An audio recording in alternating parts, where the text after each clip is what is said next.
Greetings everyone, I am Dr. Wolf, and there's been a bit of news recently about the upcoming My Little Pony movie coming out in 2021. We've known for a while that this movie is supposed to be bridging the gap between G4 and G5, but now we have a little more definitive terms about this will be primarily focused on a new cast of characters, but with a possible return of the old cast. Now, it wasn't specifically mentioned what is meant by the old cast. It seems very likely that they would be referring to G4 characters. I mean, it would make a lot of sense to include the main six in some capacity in this upcoming movie, especially if you're trying to promote a new generation. But when I think back to previous bits of news, especially how a new cast of characters was confirmed for the G5 series, I was wondering whether they'd be including any of the G4 characters at all, or whether they'd even be in the same world. But with this news, where it's definitely going to be focusing more on the new cast, but with a possible return of the old cast, that suggests to me, well,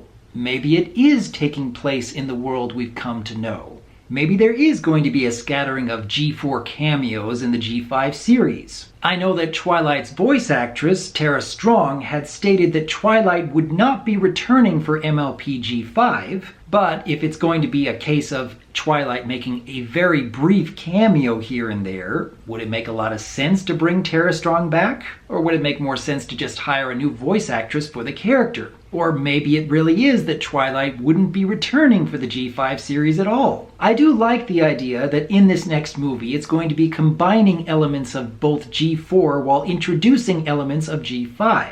I do like the idea that there's going to be more of a focus on a new cast of characters. And while it is possible that it may be taking place in the same world, you could have a situation like, say, what happened with Equestria Girls, where you've definitely got characters from My Little Pony G4 making their way into this other world, and certainly making cameos here and there, but it really is its own thing.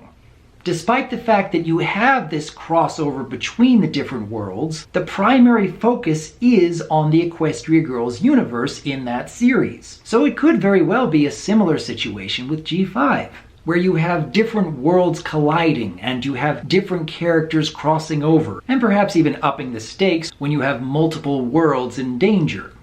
I mean, when they're referring to a possible return of an old cast, that doesn't necessarily mean it's going to be G4, or perhaps just G4. I mean, can you imagine if they were trying to connect multiple different generations, even if for just a few moments in this movie? I don't know if that's the intent, but it certainly has possibilities. I mean, imagine just for a moment that spikes from different generations are suddenly meeting up even for just a few seconds. What would that be like?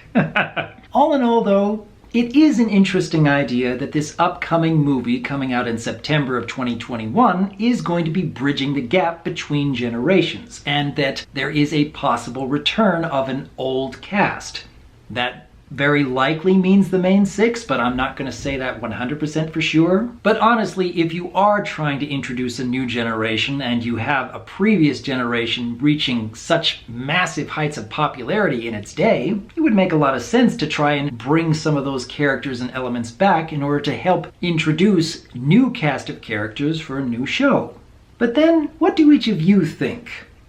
Given this very brief bit of news about new cast of characters for My Little Pony G5 and the movie primarily focusing on them, what do you feel Hasbro is referring to when they mention old cast? And would you prefer that they are continuing to explore the world that G4 set up, or would it make more sense to introduce a brand new world and have sort of a bridge between them, much like what Equestria Girls did? Leave your thoughts in the comments below, because as always, I am Dr. Wolf, and I look forward to hearing from you.